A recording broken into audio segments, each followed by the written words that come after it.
अध्याय 1131। अर्जुन को समझ नहीं आ रहा था कि क्या कहे।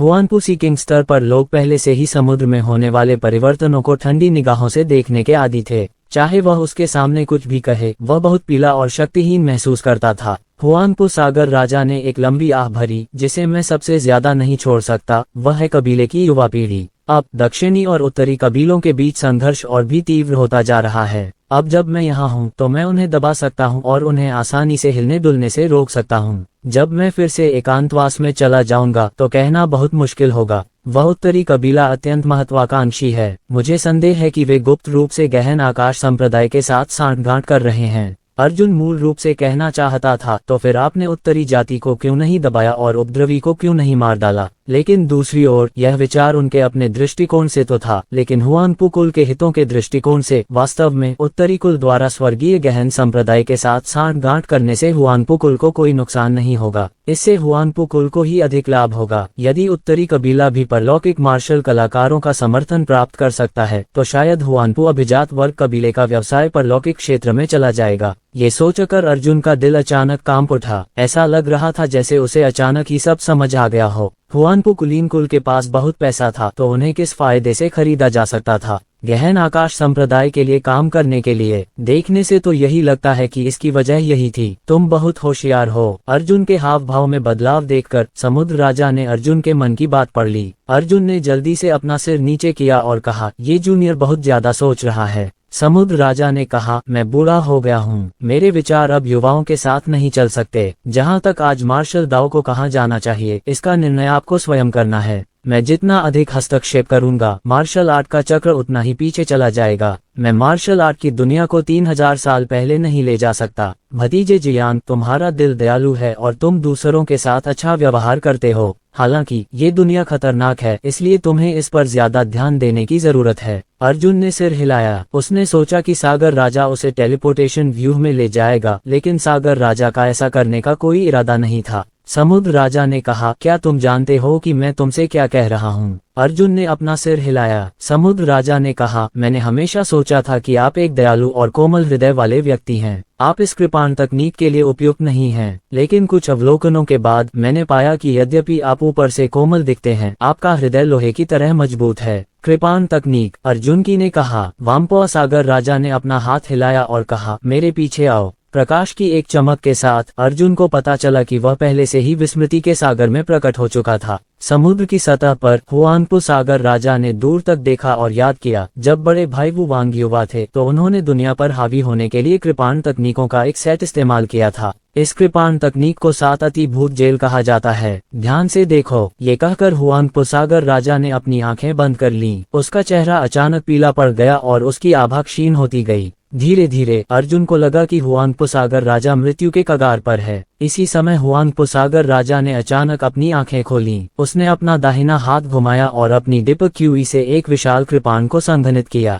हालांकि जब उसने समुद्र राजा को आगे बढ़ते देखा तो उसके हाथ में मौजूद विशाल कृपाण से वास्तव में एक भूतिया कृपाण प्रकाश निकला। कृपाण की रोशनी इतनी गहरी थी, इतनी शक्तिशाली कि उसने वास्तव में अंतरिक्ष को चीर दिया। उसने अंतरिक्ष की दरार को चीर दिया। अंतरिक्ष की दरार से एक दुष्ट आत्मा सचमुच निकली और समुद्र राजा की पीठ पर लेट गई। समुद्र राजा की आंखें दृढ़ थीं। उसने दुष्ट भूत को नजरअंदाज किया और हमला जारी रखा। फिर से मार डालो। हर बार जब वह हमला करता तो हर ब्लेड की रोशनी इतनी तेज होती कि वह अंतरिक्ष को चीर सकती थी। हर बार जब वह अंतरिक्ष में प्रवेश करता तो एक भूत अंतरिक्षीय दरार से बाहर निकलकर समुद्र राजा के शरीर पर लेट जाता। जब उसने सभी 7 वार किए तो उसकी पीठ, छाती, पैरों, बाहों और यहाँ तक कि गर्दन पर कुल 7 भूत पड़े थे। वह दुष्ट आत्मा एक काले भ्रमजाल की शक्ल में थी। उसके खुले मुंह के अंदर काली गैस में लिपटे नुकीले दांत थे। वह बेहद उदास और भयानक लग रहा था। 7 वार के बाद समुद्र राजा के हाथ में भी कृपाण आ गई। उसके शरीर पर स्थित 7 भूत भी गायब हो गए और 7 स्थानिक दरारें भी गायब हो गईं। अर्जुन की आंखें आश्चर्य से चौड़ी हो गईं। उसे इस कृपाण तकनीक में केवल पाखंड ही महसूस हुआ। क्या तुम ये देख रहे हो? समुद्र राजा ने पूछा। अर्जुन ने सिर हिलाया और कहा, ये कृपाण तकनीक न तो चकमा देती है, न पीछे हटती है और न ही रोकती है। सभी चालें आक्रामक हैं, सभी चालें हताश करने वाली हैं। सख्ती से कहें तो ये 7 अतिवादी भूत कारागार कोई युद्ध कौशल नहीं है। यह एक अत्यंत घातक कृपाण तकनीक है जिसका प्रयोग मृत्यु के निकट अवस्था में ही किया जाना चाहिए, सागर राजा ने कहा, क्योंकि इसकी जानलेवा आभा बहुत भारी है। ये बुरी आत्माओं को भी आकर्षित कर सकती है।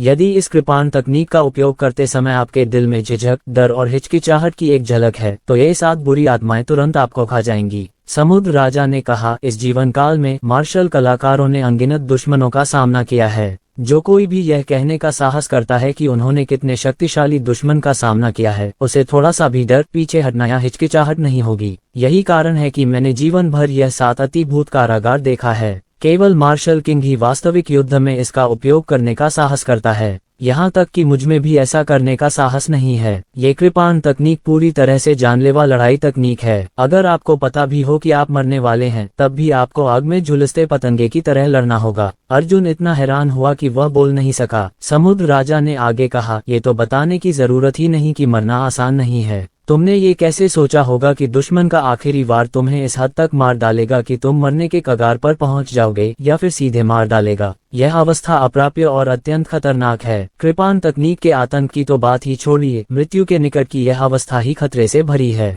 समुद्र राजा ने अर्जुन को गंभीरता से देखा। 7 अतिशय भूत कारागार इतना शक्तिशाली है कि वह उस जगह को चीर सकता है। हालांकि एक बार इसका इस्तेमाल हो जाए तो बाहर निकलने का कोई रास्ता नहीं है। यदि 7 ब्लेड पूरे हो गए हैं और दुश्मन मरा नहीं है तो आप मर चुके हैं। अर्जुन ने अपनी लार निगलते हुए कहा, स्थानिक दरार को खोलना किस तरह की अवधारणा है? समुद्र राजा ने गर्व से कहा, दिव्य मार्शल क्षेत्र के नीचे रहने वाले लोग यदि इसे छू लेंगे तो मर जाएंगे। इस अर्जुन ने ठंडी हवा में सांस ली। समुद्र राजा ने कहा, हालांकि तुम जानते हो कि यह 7 अतिभूत जेल कितनी भयानक है, क्या तुम फिर भी इसे सीखना चाहते हो? ये वास्तव में एक आत्मघाती चाकू तकनीक थी जो चरणहीन क्लेश उंगली से भी अधिक चरम थी। इस बात का उल्लेख नहीं कि वह अपने दुश्मनों को मार सकता है या नहीं। अर्जुन एक पल के लिए हिचकिचा रहा था। भले ही वह इसे सहन न कर सके, वह इन 7 वारों की प्रक्रिया में दुष्ट भूत द्वारा निगल लिया जाएगा। यदि आप किसी को नहीं मार सकते तो खुद को मार डालो, सीखो। अर्जुन की आंखें चमक उठीं। नेपच्यून ने थोड़ा सिर हिलाया। केवल वे लोग जो अपने जुनून के चरम पर पहुंच गए हैं, वे ही इस कृपाण तकनीक का उपयोग कर सकते हैं। इसीलिए मैंने तुम्हें पढ़ाने से मना कर दिया। अपने कानों के साथ आओ और अपने हृदय में मंत्र का स्मरण करो।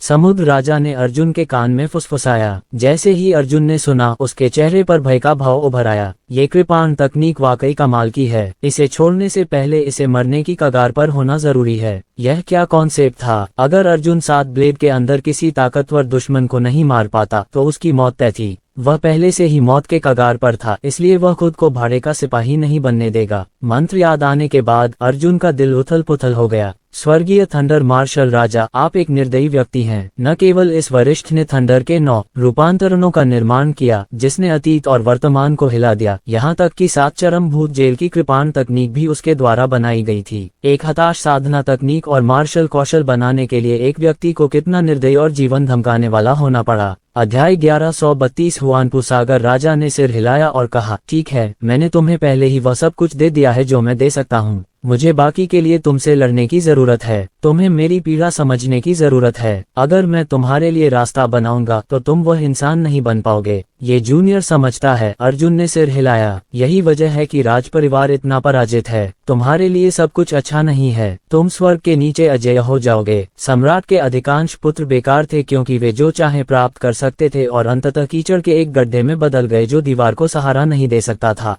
हुआनपू सागर राजा ने अपना हाथ हिलाया और अर्जुन को स्वर्गीय सितारा शहर में वापस ले आया। हुआनपू अभिजात वर्ग कबीले का टेलीपोर्टेशन पोर्टल दुनिया भर में व्यापक रूप से फैला हुआ था और ये दुनिया में टेलीपोर्टेशन पोर्टल का सबसे बड़ा नेटवर्क था। कई स्थानों पर स्टार गिल्ड की टेलीपोर्टेशन सरनी भी नहीं पहुंच सकी, लेकिन हुआनपू अरिस्टोक्रेट कबीला पहुंच सका। अर्जुन का समय बचाने के लिए हुआनपू सागर राजा ने अर्जुन को सीधे पश्चिमी शीत महाद्वीप में भेज दिया। अर्जुन ने अपने सामने प्रकाश की एक चमक महसूस की और वह अचानक प्रबुद्ध हो गया। वाकई अद्भुत। अर्जुन भावुक होकर आह भरने से खुद को नहीं रोक सका। अगर हम स्टार गिल्ड के टेलीपोर्टेशन एरे का इस्तेमाल करें तो हम ज्यादा से ज्यादा पश्चिमी क्षेत्र के एक खास महाद्वीप तक ही पहुंच सकते हैं और फिर हमें वेस्ट कूल की एक खास यात्रा करनी होगी। यह अच्छी बात है। मैं सीधे आ रहा हूँ। अर्जुन ने कुछ देर इधर उधर देखा, फिर नक्शा खोलकर देखा। आखिरकार उसने अपनी लोकेशन कंफर्म कर ली। बहुत करीब, बहुत करीब। वह जिस क्षेत्र में था वह सीधे फ्रॉस्ट माउंटेन रिज था। अर्जुन के चेहरे पर अजीब भाव थे। उसे समझ नहीं आ रहा था कि क्या कहे, लेकिन हुआंग पो अभिजात वर्ग के कबीले की भयानक क्षमताओं ने उसे एक बार फिर कायल कर दिया।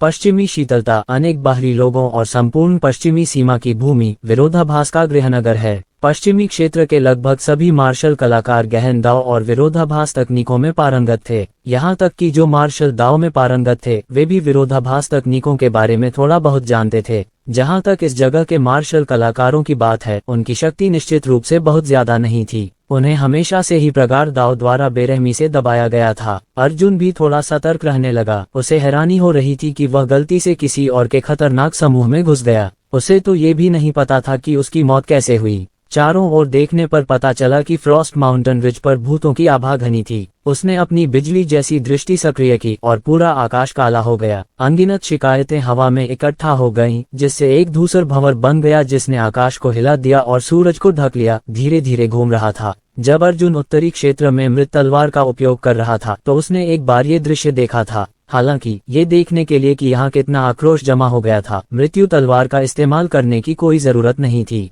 यह अज्ञात था कि कितने जीव मारे गए थे। ठंडी हवा की लहरें अर्जुन की हड्डियों में घुस गईं, जिससे उसने अवचेतन रूप से अपनी आस्तीनें लपेट लीं। लांग शाओ की द्वारा दिए गए मानचित्र के अनुसार स्वर्गीय ईगल और गहन आकाश संप्रदाय के बीच युद्ध क्षेत्र 16 पर्वत चोटियों के ठीक पीछे था। ये हंशान पर्वत श्रृंखला एक अत्यंत सघन यिंची पर्वत श्रृंखला थी। ऐसा कहा जाता था कि यहाँ साल भर दुष्ट साधक रहते थे जो तरह तरह के जहर, गोलियां वगैरह शुद्ध करने के लिए जीवित लोगों को लाते थे। अर्जुन ने अपना शरीर नीचे किया और उत्तर पश्चिम की ओर बढ़ गया। रास्ते में वनस्पति का रंग फीका धूसर दिखाई दे रहा था। धूसर पत्तियां अजीब कीड़ों से ढकी हुई थीं।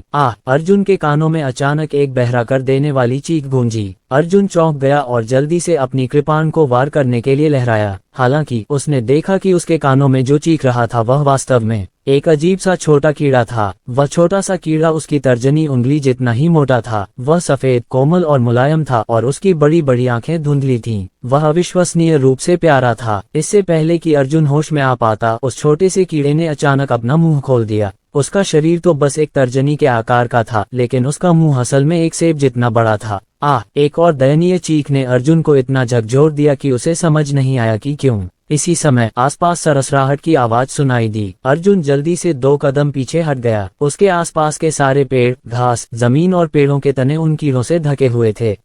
हजारों कीड़े एक साथ चीखे और वह चीख भयानक थी। उस चौंकाने वाली चीख ने अर्जुन को अचानक एक नकारात्मक भावना से भर दिया। उसे अचानक लगा कि जिंदगी नीरस हो गई है और उसने उस विशाल कृपाण को पकड़ लिया और खुद को काट डालना चाहा। इस समय पंखों की फड़फड़ाहट की आवाज गूंजी। हालांकि छोटी चिड़िया फुफकारती हुई उड़ गई और उस छोटे कीड़े को निगल गई जो चिल्लाते हुए आगे बढ़ रहा था। छोटी गौरैया के व्यवहार से कीड़े भी चौंक गए। अर्जुन अचानक जाग गया। उसके माथे से ठंडा पसीना टपक रहा था। जब छोटी चिड़िया ने छोटे कीड़े को खा लिया तो उसकी आंखों में रोशनी चमक उठी और उसने अपने पंख ऐसे उठाए जैसे कोई मनुष्य अंगूठा दिखा रहा हो। ये बहुत स्वादिष्ट था। इस बार छोटी चिड़िया ने अपनी खुशी छोड़ दी, ऊपर नीचे उछली, दाएं बाएं उड़ी और बिना रुके कीड़ों को निगल गई। चुप रह कमीने। अर्जुन इतना डर गया कि उसके पसीने छूट गए। तुम्हें पता नहीं कि ऐसी चीज खाने से तुम्हारे शरीर को नुकसान पहुंचेगा या नहीं। आदरणीय लिटिल स्पैरो को इतनी परवाह कैसे हो सकती है। वह खुशी खुशी खा रहा था। उसे ऐसे देखकर उसकी इच्छा हुई कि काश उसके साथ एक बढ़िया वाइन का बर्तन होता, जिससे यह और भी मजेदार हो जाता। छोटा पक्षी जितना अधिक खाता उतना ही अधिक खुश होता तथा उसका राज्य वास्तव में बढ़ता जाता। 1000 कीड़ों का उपभोग करने के बाद ये पहले से ही स्वर्गीय युआन क्षेत्र के 3रे स्तर तक पहुंच गया था।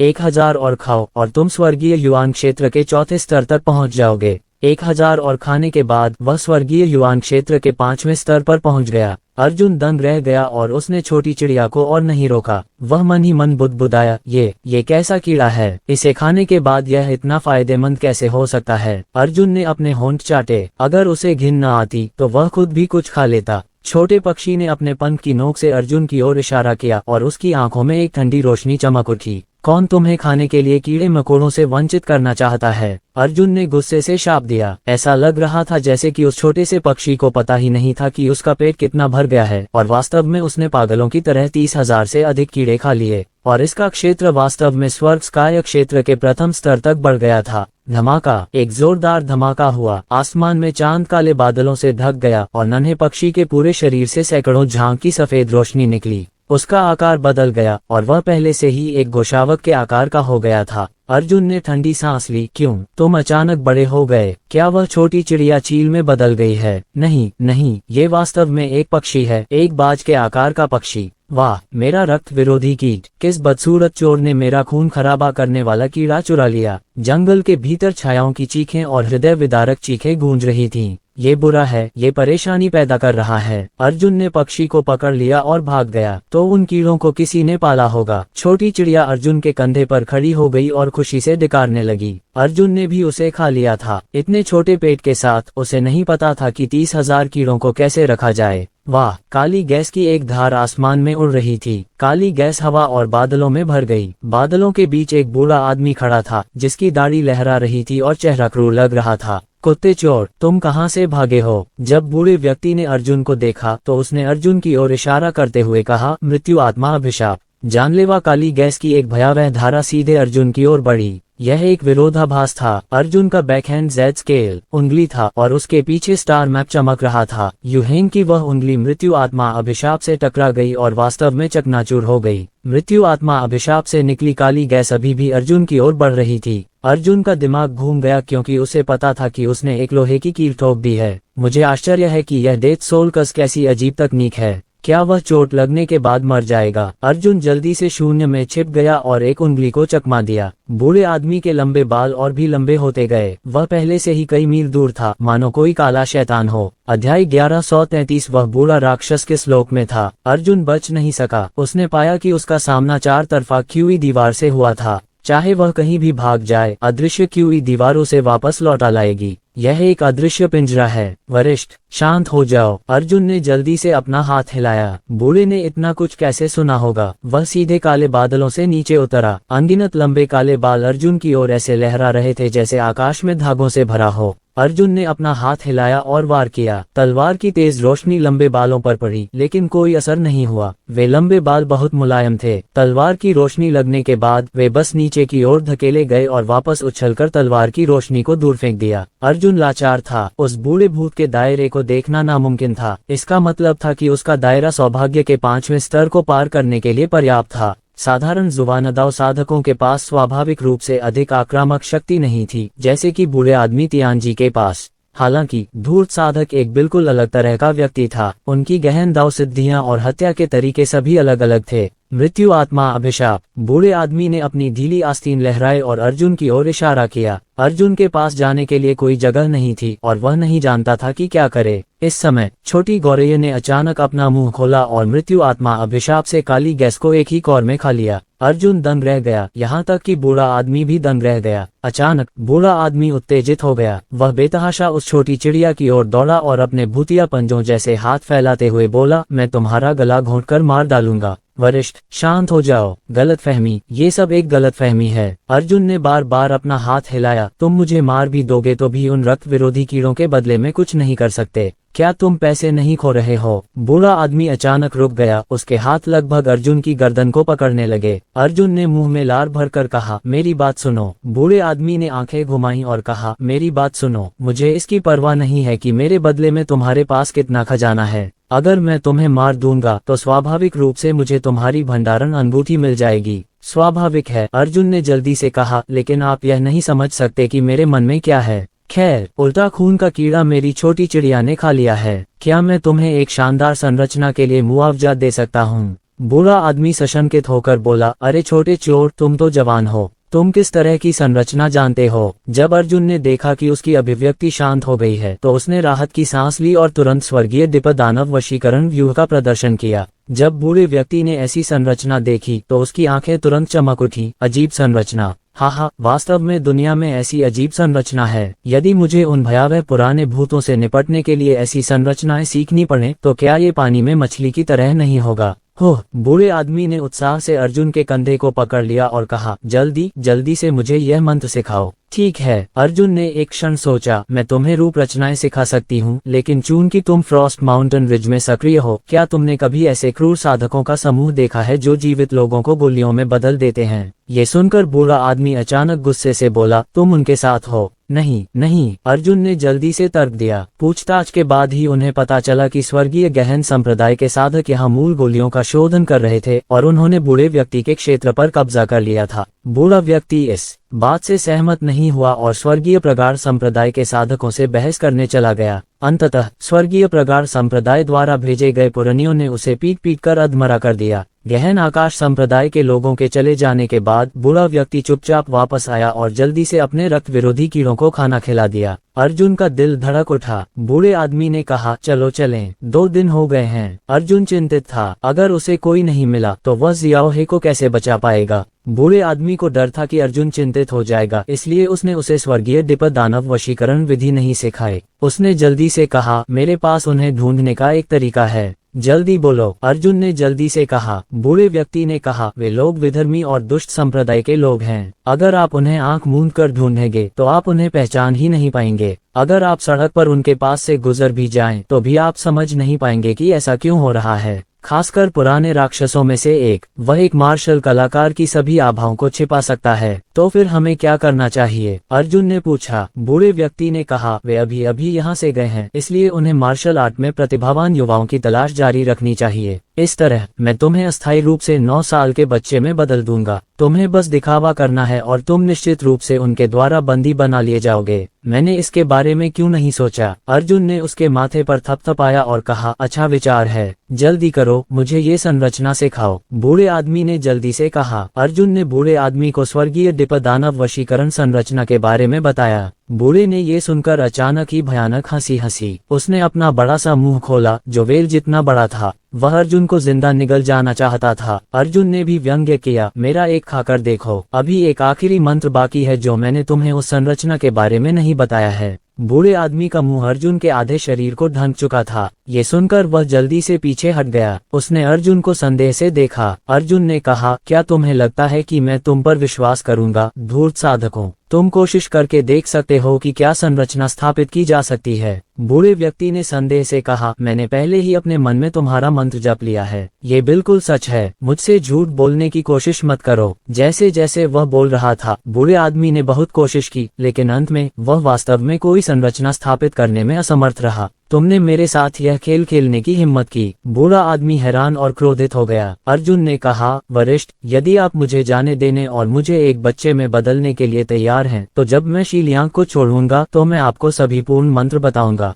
मैं अपने दाव हॉट की कसम खाता हूँ। जब बूढ़े व्यक्ति ने अर्जुन को अपने दाव दिल की कसम खाते देखा तो उसे अब कोई संदेह नहीं रहा। उसने अपने दोनों हाथों से मुहरें बनाई और उसकी मुहरों की गति भ्रम की तरह तेज थी, जिससे अर्जुन भयभीत हो गया। इसके तुरंत बाद बूढ़े आदमी ने अर्जुन की छाती पर थप्पड़ मारा। इससे पहले कि अर्जुन कुछ प्रतिक्रिया दे पाता, उसका शरीर तेजी से सिकुड़ गया। पलक झपकते ही वह 9 साल का बच्चा बन गया। मैं सचमुच सफल हो गया। अर्जुन बहुत खुश हुआ। बूढ़े ने कहा, ये सिकुड़ने वाला जादू खुद ही टूट सकता है। जब तुम्हें इसकी जरूरत हो, अपनी जीभ की नोक काटो और रक्तसार की एक बूंद सक्रिय करो। तुम्हारी उम्र और राज्य वापस आ जाएंगे। जल्दी करो और निकल जाओ। अपनी खाई हुई कसम मत भूलना। स्वाभाविक रूप से अर्जुन ने सिर हिलाया और कहा, अगर मैं अभी भी जीवित होता तो मैं आपको पूरा सूत्र जरूर बताता। ऐसा कहने के बाद अर्जुन लिटिल स्पैरो के साथ फ्रॉस्ट माउंटेन रिज से चला गया। दरअसल अर्जुन ने पहले ही बूढ़े आदमी को पूरा सूत्र बता दिया था। हालांकि स्वर्गीय डिपद दानव वशीकरण संरचना का उपयोग करने के लिए एक ऐसी तकनीक की आवश्यकता थी जो केवल सूर्य तक ही पहुंच सके, जैसे कि सूर्य देव तकनीक। इसलिए ये शपथ पूरी तरह से अप्रभावी थी। बूढ़ा व्यक्ति मन ही मन प्रसन्न हुआ और खुशी खुशी अर्जुन और फ्रॉस्ट माउंटेन रिज में अन्य लोगों के पास लौट आया। अर्जुन को कोई अपराध बोध नहीं हुआ। इस बूढ़े भूत ने अनगिनत लोगों को मार डाला था, इसलिए उसे एक बार धोखा देना कोई बड़ी बात नहीं थी। पश्चिमी शीत महाद्वीप की उत्तर पश्चिमी सीमा पर स्थित शीत पर्वत श्रृंखला और उसके बाहर अंतहीन समुद्र है। यदि गहन आकाश संप्रदाय के लोग अपनी स्थिति बदल लेते तो वे केवल पश्चिमी शीतल में ही अधिक गहराई तक जा सकते थे। अर्जुन ने नक्शा पलटा और अंदर गया। यह जैद झील नाम की एक जगह थी। हालांकि अर्जुन उस छोटी चिड़िया की स्थिति के बारे में बहुत उत्सुक थी। क्या तुम धूर तकनीक की शक्ति को निगल सकती हो? छोटी चिड़िया ने गर्व से अपना सिर उठाया। इस समय वह पहले से ही एक शिशुबाज के बराबर ऊंचाई का था, जो पहले से कहीं अधिक भयानक था। चूंकि अर्जुन बच्चा बन गया था, इसलिए स्वाभाविक रूप से वह उसे अपने कंधे पर नहीं रख सकता था, इसलिए उसने उसे अपनी बाईं बांह पर रख लिया। पहली नजर में वह एक बाज के साथ खेलता हुआ बच्चा लग रहा था। जहां तक शियांगनान की साधना का प्रश्न है, वह भी इसी प्रकार दबा हुआ था। वर्तमान में वह केवल शरीर संयम क्षेत्र में था। अध्याय 1134 बीकुई झील एक विशाल क्षेत्र था जो हजारों किलोमीटर तक फैला हुआ था, एक अंतर्देशीय समुद्र की तरह। झील का पानी जहरीला था। साल भर विभिन्न जुबानदाव साधकों द्वारा इसे शुद्ध और जहरीला किया जाता था। अंततः झील का पानी बेहद जटिल हो गया था। पूरी झील गहरे हरे रंग की थी और रात में उससे हल्की हरी रोशनी भी निकलती थी। यदि साधारण लोग ऐसी झील के पानी को छू ले तो उनकी मृत्यु हो जाएगी, तथा यदि मार्शल कलाकार भी इसे छू ले तो उन्हें जहर हो जाएगा। लेकिन अजीब बात यह है कि विशाल जैद झील के आसपास एक अनोखी आध्यात्मिक जड़ी बूटी उगती थी। इसे जैद क्रिसेंथेमम कहते थे। इस प्रकार की गुलदाउदी हजारों जहरों को ठीक कर सकती थी। बहुत कीमती। पूरे विश्व में केवल जैद झील ही जैद क्रिसेंथेमम का उत्पादन करती है। इस वजह से जैद झील के आसपास बड़ी संख्या में आम लोग बसने लगे और जड़ी बूटी इकट्ठा करने वाले साल भर अपनी किस्मत आजमाने आते रहते। अगर वे भाग्यशाली होते और एक जैद गुलदाउदी चुन लेते तो उन्हें जिंदगी भर खाने पीने की चिंता नहीं करनी पड़ती। सबसे जहरीली जगह में एक जैद गुलदाउदी है जो हजारों जहरों का इलाज कर सकती है। ये सचमुच एक चीज के लिए एक चीज है। अर्जुन ने अपने सामने अजीब हरी झील को देखा और प्रकृति की इस उत्कृष्ट कृति को देखकर भावुक हो गया। मुझे आश्चर्य है कि क्या लोट्स और अन्य लोग प्रोफाउंड स्काई सेक्ट द्वारा पकड़े जाने के बाद अपने शरीर में जहर डालेंगे। अगर मुझे जैड क्रिसेंथेमम मिल जाए तो मुझे बाहर निकलने का रास्ता मिल सकता है। अर्जुन ने छोटी चिड़िया को देखा और कहा, जाओ हर जगह उड़ो, मेरे लिए एक हरा जैद गुलदाउदी ढूंढो। लालच मत करो और इसे खाओ, नहीं तो मैं तुम्हारे पंख तोड़ दूंगी। छोटी गौरैया ने अर्जुन के चेहरे पर थप्पड़ मारा और उड़ गई। अर्जुन 3 घंटे तक बेहोश रहा। जब वह उठा तो उसने अचानक देखा कि कुछ लोग एक घेरे में इकट्ठे होकर उसकी ओर देख रहे हैं। उसने अपना चेहरा रगड़ा और मन ही मन सोचा कि अगर थोड़ी देर में उसे वह छोटी चिड़िया दिख गई तो वह उसे भून डालेगा। लानत है, मेरे जैसे स्वर्गस्करिंग प्रथम चरण मार्शल कलाकार को थप्पड़ मारा जाएगा। एक सीधा सादा और ईमानदार अधेड़ उम्र का आदमी हंसा। छोटे बच्चे, तुम झील के किनारे अकेले क्यों सो रहे हो? क्या ये हो सकता है कि वह जहरीली गैस से बेहोश हो गया हो? बगल से एक मोटी चाची ने कहा। सभी ने अर्जुन को ऊपर खींचा, उसके शरीर पर मिट्टी लगाई और उसे पानी और दवा पिलाई। तुम्हारा घर कहाँ है? हम तुम्हें वापस भेज देंगे। चाचा मूर्खतापूर्ण ढंग से मुस्कुराए। अर्जुन ने अपना सिर खुजाते हुए कहा, मेरा परिवार बहुत दूर है, मुझे वापस जाने का कोई रास्ता नहीं मिल रहा है। कितना दयनीय। चाची ने गीले कपड़े से अर्जुन के चेहरे की धूल पोंछी और कहा, तो पहले हमारे साथ वापस आओ। मुझे लगता है कि तुम छोटे हो और ज्यादा दूर नहीं भाग सकते। तुम्हारे माता पिता तुम्हें ढूंढने आ सकते हैं। ये जड़ी बूटियां चुनने आए लोगों का एक समूह था। उन्होंने जड़ी बूटियां चुनने का एक काफिला बनाया। यद्यपि बीकुईजू नहीं मिला, फिर भी वहाँ कुछ जहरीली घासें मौजूद थीं। दूसरे महाद्वीपों पर जहरीली घास की बिक्री बहुत सीमित थी, लेकिन यहाँ इनकी बिक्री सबसे ज्यादा थी। बस जहरीली घास चुनते समय बहुत सावधानी बरतनी पड़ती थी। अर्जुन गाड़ी में बैठ गया और काफिले के साथ लड़खड़ाता हुआ चला। उसे छोटी गौरैया की कोई चिंता नहीं थी। उस लड़के की साधना पद्धति सुधर गई थी और उसकी नाक भी बहुत तेज थी। अगर वह उसे 1000 मील दूर न छोड़ दे तो वह उसे ढूंढ ही लेगी। रास्ते में अर्जुन ने चाचा से पूछा कि क्या आसपास कोई लापता बच्चा है। जवाब था हाँ। अर्जुन तुरंत सतर्क हो गया। दूसरे शब्दों में संभावना थी कि यहाँ उसका सामना गहन आकाश संप्रदाय के लोगों से हो। काफिले में 100 से ज्यादा लोग थे। वे झील के किनारे 30 से 50 मील तक पैदल चले और फिर एक जगमगाते गांव में पहुंचे। गांव झील के किनारे बसा था। विशाल पेड़ों पर बड़ी संख्या में लकड़ी के घर बने थे और पेड़ों के चारों ओर लकड़ी की सीढ़ियां बनी थीं जो सीधे घरों तक जाती थीं। क्योंकि लकड़ी का घर बहुत ऊंचा था, हर जगह लालटेन लटकी हुई थी और यह बहुत खुश लग रहा था। पेड़ों के नीचे एक चहल पहल भरा रात्रि बाजार था जिसमें सभी प्रकार के नाश्ते बिकते थे। यद्यपि झील जहरीली थी, लेकिन आसपास रहने वाले लोग मिलनसार और बातूनी थे। गांव में एक प्यारा सा लड़का रहता था जिसकी आंखें अर्जुन जैसी बड़ी बड़ी थीं और उसकी आंखों में हमेशा बड़ों जैसी खुशबू रहती थी, जिससे गांव वाले उसे बहुत पसंद करते थे। अर्जुन लकड़ी के घर में बैठा रात के बाजार को देख रहा था। लोग उससे मिलने आ रहे थे। कुछ अंडे लिए हुए थे, कुछ छोटे जूते लिए हुए थे और कुछ सूती गद्देदार जैकेट पहने हुए थे। वे सब अर्जुन के लिए तैयार थे। चाचा ने खुशी खुशी अर्जुन से कहा, हम यहाँ बहुत खतरनाक हैं, कई सालों से हमारे यहाँ कोई बाहरी व्यक्ति नहीं आया है। तुमने जो चोगा पहना है वह बहुत बड़ा है, ये तुम्हारे पिता का होना चाहिए। पड़ोसी तुम्हारे लिए कपड़े लाकर बदल गए। अर्जुन का दिल खुश हो गया। बच्चों के कपड़े पहनने के बाद उसने खुद को कांसे के आईने में देखा और महसूस किया कि वह फिर से जवान हो गया है। चलो चलें, मैं तुम्हें स्वादिष्ट खाना खिलाने ले चलूंगी। चाची पास आई और अर्जुन को लकड़ी की सीढ़ियों से नीचे खींच लिया। रात का बाजार जगमगा रहा था। आसपास के गांवों से भी लोग बाजार में आए थे। अर्जुन को देखकर सभी हैरान थे और सवाल पूछते रहे। कभी कभी अर्जुन को 2 बार चुटकी काटनी पड़ती थी। अर्जुन बहुत प्रभावित हुए। यहाँ के लोग सरल, स्नेही और खुशमिजाज थे। गांव से एक अजीब बच्चा आया, क्या बड़ी बात है, लेकिन यहाँ अर्जुन को वास्तव में एक सम्राट जैसा व्यवहार महसूस हुआ। सभी के उत्साह को देखकर अर्जुन को लगा कि यह कुछ ज्यादा ही हो गया।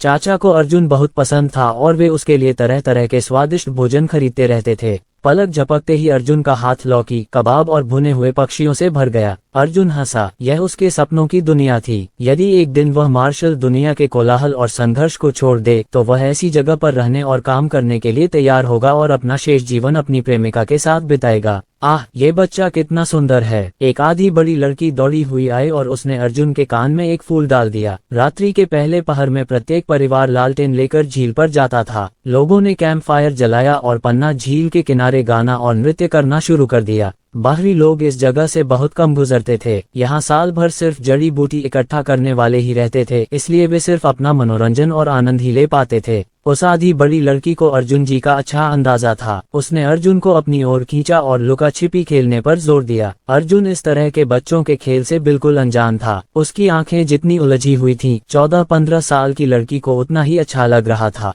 उसने अर्जुन के चेहरे पर चुटकी काटी और उसके बालों को छुआ। धीरे धीरे रात हो गई और अंतिम उत्सव समाप्त हो गया। छोटी लड़की अर्जुन से अलग होने के लिए अनिच्छुक थी, इसलिए उसने रोने और अर्जुन को अपने घर खींचने पर जोर दिया। चाचा इस समय तक मूर्खतापूर्ण ढंग से मुस्कुरा रहे थे, लेकिन अंत में वह फिर भी सहमत हो गए। अर्जुन को समझ नहीं आ रहा था कि हंसे या रोए। उसने मन ही मन सोचा, क्या सच में उसमें इतना आकर्षण है। 14-15 साल की लड़की भी उस पर मरमिटे। लड़की के घर लौटने के बाद लड़की के माता पिता भी अर्जुन से बहुत प्यार करते थे। लड़की की मां ने अर्जुन का हाथ पकड़ा और उसे परखने लगी। वह लगातार मुस्कुराती रही और बोली, तुम हमारे परिवार के चाचा क्यों नहीं बन जाते। छोटी लड़की शर्मीली नहीं थी और उदारता से मुस्कुरा रही थी। अर्जुन जानता था कि वे उसे चिढ़ा रहे थे, इसलिए वह उनके साथ हंसा। बच्ची को कोई चिंता नहीं थी। परिवार ने अर्जुन को भी बच्ची के साथ एक ही बिस्तर पर सुलाने का इंतजाम किया। मध्य रात्रि में खिड़की के बाहर से ठंडी हवा का झोंका आया और पंखों के फड़फड़ाने की आवाज सुनाई दी। अर्जुन ने चुपचाप हाथ छुआ और उठ खड़ा हुआ और पाया कि उसका हाथ हमेशा से छोटी लड़की ने पकड़ रखा था।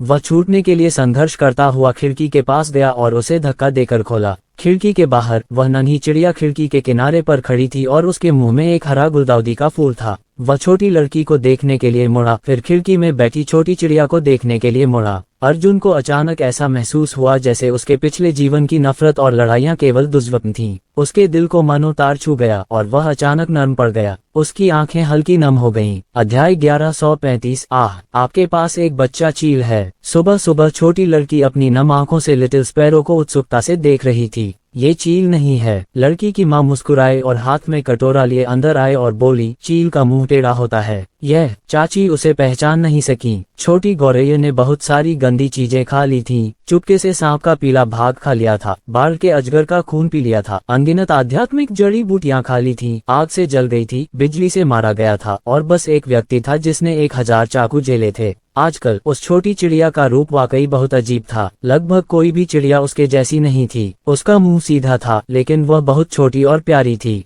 उसकी आंखें मानो रक्त विरोधी कीड़े की बड़ी आंखों की तरह चमक रही थीं। उनके लाल लाल पंखों पर बिजली के हल्के निशान थे। वे सुंदर भी थे और प्यारे भी। लड़की को इस बात की परवाह नहीं थी कि वह पक्षी क्या है। उसने उसे अपनी बाहों में पकड़ लिया और आत्मीयता से कहा, ये बहुत प्यारा लग रहा है। छोटी चिड़िया की आंखों में एक भयावह ठंडी रोशनी चमक रही थी और वह अपना सिर छोटी लड़की की छाती पर रगड़ रही थी। अर्जुन बहुत गुस्से में था। नहाने धोने और नाश्ता करने के बाद छोटी लड़की अर्जुन को खेलने के लिए बाहर ले गई। मुझे पास में ही एक गुप्त जगह पता है। छोटी लड़की ने अपने होठों पर उंगली रखी और कहा, मैं तुम्हें वहां ले चलूंगी। मेरे माता पिता को मत बताना। अर्जुन ने बस समय बिताया और उसके साथ चला गया। तुम्हारा नाम क्या है? छोटी लड़की ने अर्जुन को घास पर दौड़ाने के लिए खींचा और पूछा। जियान जियानान, आप कैसे हैं? अर्जुन ने पूछा। मेरा नाम कुई कुई है। छोटी लड़की चांदी की घंटी की तरह हंसी। वे दोनों बहुत देर तक करवटें बदलते रहे और अंततः एक विशाल प्राचीन वृक्ष के सामने पहुंचे। देखो, वहाँ एक पेड़ का छेद है। कुई कुई ने अर्जुन से कहा। ये पेड़ अजीब तरह से मोटा था, लेकिन अजीब तरह से छोटा भी। इसके तने का व्यास इतना था कि इसे समेटने के लिए 200 से ज्यादा वयस्कों की जरूरत थी, लेकिन इसकी ऊंचाई सिर्फ 7 से 8 मीटर थी। अर्जुन भी ऐसे दुर्लभ पेड़ के बारे में उत्सुक था। वह कुई कुई के पीछे पेड़ के छेद में गया और तुरंत अंदर से एक तेज गंध आई, जिससे अर्जुन की आत्मा कांप उठी।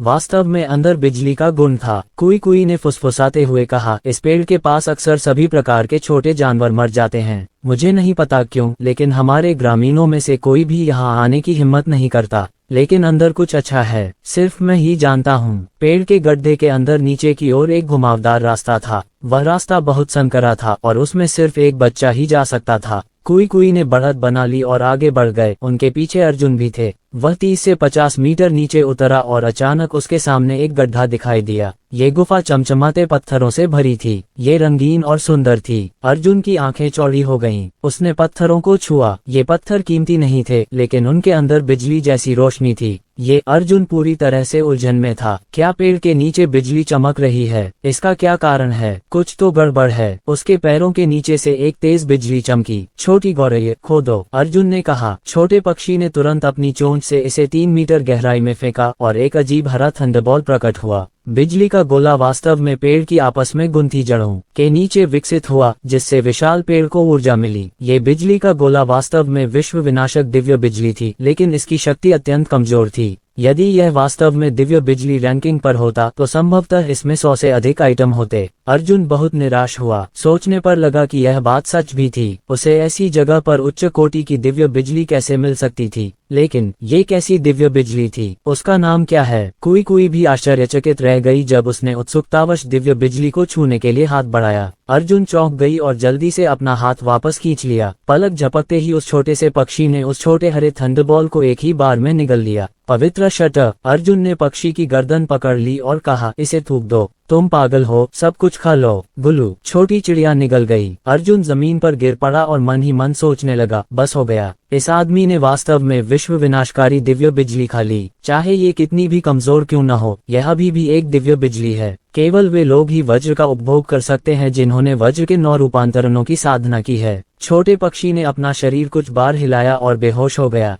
कुई कुई चिंतित होकर चिल्लाई, तुम्हारा छोटा सा बाज मर गया है। अर्जुन इतना गुस्से में था कि उसकी आंखें लाल हो गईं। उसने जल्दी से उस छोटे से पक्षी को देखा और पाया कि वह तो अभी भी जिंदा है। उसने मन ही मन सोचा, उसे दिव्य बिजली को सोखने के लिए वज्र के 9 रूपों का इस्तेमाल करना चाहिए। अगर वह दिव्य बिजली को रखने की जगह बर्बाद कर दे तो यह अफसोस की बात होगी। लेकिन तभी अर्जुन को एक अजीब जगह मिली और विश्व संहारक दिव्य बिजली उस छोटी चिड़िया के शरीर से गायब हो गई। दूसरे शब्दों में, वे उस छोटी चिड़िया के साथ एक हो गए। पहले इसे वापस ले लो, शायद 2 दिन में तुम जाग जाओगी। अर्जुन को समझ नहीं आ रहा था कि मौजूदा हालात को कैसे समझाए। छोटा गौरैया सब कुछ खाता था और ड्रैगन का खून पीता था, लेकिन वह कभी नहीं मरा। सबसे बुरी बात यह है कि इसने पहले भी पुनरुत्थान की गोली खा ली थी और चाहे कुछ भी हो जाए, इसका पुनर्जन्म हो सकता था। कुई कुई इतनी चिंतित थी कि वह आंसू बहाती रही और अर्जुन से माफी मांगती रही। अगर वह अर्जुन को यहाँ न लाती तो जियाओ यंग की मौत नहीं होती। अर्जुन केवल उसे दिलासा दे सकता था। दोनों हाथ पकड़कर वापस चल पड़े। जब वे गांव लौटे तो सामने का दृश्य देखकर दोनों बच्चे हक्के बक्के रह गए। खून, हर जगह खून। कुई कुई तुरंत पागल हो गई और चिल्लाते हुए गांव की ओर बेतहाशा भागी। अर्जुन का दिल तेजी से धड़क रहा था जब वह दौड़ रहा था। कुछ मत होने दो, कुछ मत होने दो। सड़क पर हर जगह खून ही खून था। जब वे गांव पहुंचे तो अर्जुन ने कुई कुई को पेड़ के पीछे खींच लिया और छिप गया। पूरे गांव को झील के किनारे बांधकर कैद कर दिया गया। काले कपड़े पहने 2 आदमी, एक गांव वालों को बांध रहा था और दूसरे ने अभी अभी उस चाचा के सिर से एक तेज चाकू निकाला था जो उसे अर्जुन वापस लाया था। अर्जुन का दिमाग एक झटके से फट गया। पूरा गांव जोर जोर से चिल्लाने लगा, गहन आकाश संप्रदाय, अपने पूर्वजों को भाड़ में जाओ। अर्जुन पागल हो गया और उसने छोटी चिड़िया को कुई कुई के आलिंगन में भर दिया और झील की ओर दौड़ पड़ा। उसने अपनी जीभ की नोक को काटा और अपने रक्तसार को सक्रिय कर दिया। वह मारना चाहता है, हालांकि उसका शरीर वापस नहीं आया था, उसका राज्य वापस नहीं आया था। जब दो काले कपड़े पहने लोगों ने अर्जुन को देखा तो उनमें से एक ने अचानक अर्जुन को रस्सी से फंसा लिया और चिल्लाया, इस बच्चे में मार्शल आर्ट की प्रतिभा है और वह बहुत ऊंचा है। दूसरा काले कपड़े वाला आदमी उस पेड़ के पीछे छिप गया जहां से अर्जुन अभी अभी छिपा था। अर्जुन अचानक पलटा, कुई कुई अभी भी वहीं था। काले कपड़े पहने आदमी ने कुई कुई को बाहर निकाला और कहा, कोई प्रतिभा नहीं। ऐसा कहने के बाद काले कपड़े पहने आदमी ने कुई कुई की छाती पर लात मारी, जिससे कुई कुई की छाती टूट गई और उसके आंतरिक अंग बाहर निकल आए। नहीं, अर्जुन दहाड़ उठा। उसे अपनी आंतें टूट जाने का इतना अफसोस था कि उसे बूढ़े भूत ने हिला दिया। अपनी जीभ की नोक काटकर वह अपने शरीर को वापस नहीं ला सका। जिस तरह का विरोधाभास लोगों को छोटा बनाता है, वह भी इतना सही नहीं था। अर्जुन का खून गुस्से से उबल पड़ा और उसने काले कपड़े पहने आदमी की कलाई काट ली। हालांकि काले कपड़े वाला आदमी स्पष्ट रूप से मूल क्षेत्र से ऊपर का एक मार्शल कल्टीवेटर था। अर्जुन ने एक टुकड़ा खाया, लेकिन काले कपड़े वाले आदमी की त्वचा और मांस को भी नहीं काटा। अर्जुन को बचाने वाली चाची अपने पति की लाश को देखकर रो पड़ी। अर्जुन को बंदी बनाकर रखा गया था। ये देखकर उन्हें समझ नहीं आया कि उनमें ताकत कहां से आई, लेकिन वे उछल पड़ी और अर्जुन की ओर दौड़ी। उसे जाने दो, मैं तुमसे लड़ूंगा, नश्वर। हे। काले कपड़े पहने आदमी ने फिसलते कदमों से अर्जुन को अपनी ओर खींच लिया। उसका दाहिना हाथ चाची की छाती में घुस गया और धड़कता हुआ दिल बाहर निकल आया। अर्जुन ने काले कपड़े वाले आदमी को मुक्का और लातें मारी। काले कपड़े पहने आदमी ने अपना हाथ थपथपाया और गुस्से से बोला, अगर तुम्हारी मार्शल आर्ट में प्रतिभा न होती तो मैं तुम्हें अभी मार डालता। छोटे कमीने, मेरे साथ ईमानदार रहो। अर्जुन के दांतों से खून बहने लगा था। उसने काले कपड़े पहने आदमी को घूर कर देखा। उसकी निगाह से काले कपड़े पहने आदमी कांप उठा। उसने पहले कभी ऐसी निगाह नहीं देखी थी। अध्याय 1136। अर्जुन विश्व विनाशक दिव्य बिजली को सक्रिय करना चाहता था, लेकिन दिव्य बिजली ने कोई प्रतिक्रिया नहीं दी। वह अपनी दीपक क्यूई को मुक्त करना चाहता था, लेकिन आध्यात्मिक समुद्र मौत की तरह शांत था। असंभव, ये संभव नहीं है। बूढ़ा भूत अब भी यही उम्मीद कर रहा था कि वह उसे पूरा मंत्र बता सके। उसके लिए उसे इस तरह धोखा देना नामुमकिन था। अगर वह मर गया तो उसे कुछ नहीं मिलेगा। अर्जुन को नहीं पता था कि समस्या कहाँ है, लेकिन वह इसे हल करने का तरीका खोजने के लिए अपने दिमाग का इस्तेमाल करता रहा। हालांकि उसे कोई सुराग नहीं मिला। बूढ़े भूत ने एक अजीब तकनीक का इस्तेमाल किया जो उसे बिल्कुल समझ नहीं आई। हालांकि उसके सामने का दृश्य देखकर अर्जुन की पलकें फटी की फटी रह गईं। बच्चों के शव गहरे हरे रंग की झील में तैर रहे थे। स्वर्ग का काला संप्रदाय यहाँ मार्शल आर्ट में निपुण बच्चों की तलाश करता था। जो बेकार होते थे उन्हें वहीं मारकर झील में फेंक दिया जाता था। लोगों को मारना मवेशियों और भेड़ों को मारने जितना आसान था। ईमानदारी से बताओ। अर्जुन को पकड़े हुए काले कपड़े पहने आदमी चिल्लाया, क्या सभी बच्चे यहाँ हैं? सच बताओ। गांव वाले उनकी रक्त लाल आंखों का इंतजार कर रहे थे, लेकिन उनमें से किसी ने भी उसके सवाल का जवाब नहीं दिया। एक और काले कपड़े पहने आदमी ने कहा, ओह, जरूर कुछ गलतियां हुई होंगी। मुझे नहीं पता कि ये दोनों बच्चे अभी अभी कहां से भागकर आ गए। उच्च अधिकारियों ने आदेश दिया है, यहाँ कम से कम 2 बच्चे हैं। वे मार्शल आर्ट में प्रतिभाशाली हैं। अभी तो मुझे सिर्फ एक ही मिला है। एक और है, बोलो। काले कपड़े पहने आदमी ने कुई कुई की मां को पकड़ लिया और कहा, क्या तुम्हारे पास अभी भी 15 साल से कम उम्र के कोई बच्चे हैं? उन्हें सौंप दो। कुई कुई की मां तो चीख चीख कर अपनी विवेक बुद्धि खो चुकी थी। वह बस रोती रही और एक शब्द भी नहीं बोल पा रही थी। काले कपड़े पहने आदमी ने अधीर होकर उसे लात मारकर मार डाला। उसे मार डालो। अगर तुम उसे नहीं सौंपोगे तो पूरे गांव को मार डालोगे। काले कपड़े पहने आदमी चिल्लाया जो अर्जुन को पकड़ रहा था। दूसरा काले कपड़े वाला आदमी हिलने लगा। उसने एक ग्रामीण को पकड़ लिया और उसका सिर झील में दबा दिया। गांव वाला दर्द से तड़पता रहा, लेकिन काले कपड़े वाले आदमी का विरोधी कैसे हो सकता था? एक पल के लिए वह हिला तक नहीं। काले कपड़े पहने आदमी ने भी ऐसा ही किया। सभी गांव वालों को झील में धकेल दिया और उन्हें जहर देकर मार डाला। क्या तुम्हें ऐसा करने से स्वर्ग द्वारा दंड दिए जाने का डर नहीं है? अर्जुन ने दांत पीसते हुए दहाड़ा। काले कपड़े पहने आदमी ने फिर से अर्जुन के चेहरे पर थप्पड़ मारा। चुप रहो। झील की सतह पर जितनी अधिक लाशें तैरती रहीं, उतनी ही अधिक। अर्जुन को लगा जैसे उसका दिमाग चकरा रहा हो और पूरा शरीर सुन्न हो गया हो। वह आंखें फाड़े, चेहरा पीला पड़ा हुआ इस दृश्य को देखता रहा। पता है, धिक्कार है। आखिरकार मैंने सोच ही लिया। काले कपड़े पहने हत्यारा अचानक चिल्लाया। उसने एक गर्भवती महिला को अपनी ओर खींचा और कहा, पेट में काले कपड़े पहने आदमी ने अर्जुन को पकड़ लिया और हंसते हुए बोला, तो यही मामला है, ये वास्तव में एक अजन्मा बच्चा है। अब अगर हम उन सभी को ढूंढ भी लें तो भी हम उस गर्भवती महिला को अपने साथ ले जा सकते हैं। एक और काले कपड़े पहने आदमी ने हंसते हुए गर्भवती महिला को बांध दिया। फिर उसने एक धागा बाहर फेंका। धागे तेजी से पेड़ों के चारों ओर घूमने लगे और एक विशाल चांदी का जाल बनाने लगे। रुको, अर्जुन दहाड़ा, तुम्हें पहले ही कोई मिल गया है। रुको। काले कपड़े पहने आदमी को अर्जुन की बात की परवाह नहीं थी। वह कुटिलता से मुस्कुराया और बोला, हे नश्वर, क्या जीने का कोई मूल्य है? जैसे ही उसने बोलना समाप्त किया, उसने अपना दाहिना हाथ खींच लिया और जल्दी से पूरा जाल हटा दिया। चांदी के धागों ने गांव के सभी लोगों को आधा आधा काट दिया। इसे ले जाओ। एक और काले कपड़े पहने आदमी ने अर्जुन और गर्भवती महिला को पकड़ लिया और दूर उड़ गया। हवा उसके कानों में सीटी बजा रही थी और अर्जुन का दिल पहले से ही ठंडा था। मैं तुम दोनों को याद रखूंगा। अर्जुन हंसा। हंसते हुए उसके चेहरे पर आंसू बह रहे थे। मुझे याद है। काले कपड़े पहने आदमी अर्जुन और गर्भवती महिला को लेकर 100 मील दूर एक कस्बे में उतरा। उस समय खून नदी की तरह बहता था और 50 से अधिक लकड़ी की सलाखें बच्चों से भरी होती थीं। अर्जुन को काले कपड़े पहने व्यक्ति ने जेल की गाड़ी में फेंक दिया और फिर अन्य लोगों के साथ वह शहर की चौड़ी सड़कों पर बेरहमी से दौड़ने लगा। वे हर घर में घुस गए और आम लोगों को बाहर निकालकर सड़कों पर घुटनों के बल बैठा दिया। बड़ों को सड़कों पर लात घूंसों से मार डाला गया और बच्चों की परीक्षा ली गई। अगर उनमें मार्शल आर्ट की प्रतिभा नहीं होती तो उनकी छाती पर भी लात घूंसों से वार करके टुकड़े टुकड़े कर दिए जाते। मूल क्षेत्र के दर्जनों मार्शल अभ्यासी हताश होकर शहर से बाहर भागे, लेकिन इससे पहले कि वे कुछ कर पाते, वे प्रोफाउंड स्काई सेक्ट के काले कपड़े पहने लोगों द्वारा सीधे मारे गए। हम स्वर्गीय शैतान धर्म से हैं। एक काले कपड़े पहने आदमी ने जोर से चिल्लाकर कहा, अगर तुम्हें कोई शिकायत या दुश्मनी है तो अगले जन्म में आकर हमसे मिलो। अर्जुन ने देखा कि क्रूरता क्या होती है। स्वर्गीय गहन संप्रदाय ने जो कहा वह और भी हास्यास्पद था। स्वर्गीय शैतानी धर्म। स्वर्गीय शैतानी संप्रदाय के लोग खुद को कभी भी ऐसा नहीं कहेंगे। वे खुद को सिर्फ पवित्र संप्रदाय कहेंगे। एक काले कपड़े पहने आदमी मेयर को लेकर आया। इस बूढ़े के पोते में बहुत हुनर था। वह चला गया। दूसरे काले कपड़े वाले आदमी ने मेयर के दोनों छोटे पोते पोतियों को पकड़ लिया। महापौर इतने चिंतित थे कि उन्होंने मौसम से काले कपड़े पहने आदमी के खिलाफ लड़ने का आग्रह किया। एक के बाद एक मौसम ने काले कपड़े पहने आदमी के शरीर पर प्रहार किया, लेकिन एक बाल भी बांका नहीं कर सका। काले कपड़े पहने आदमी ने मंद मंद मुस्कुराकर मेयर को पकड़ लिया और घंटाघर की ओर दौड़ पड़ा।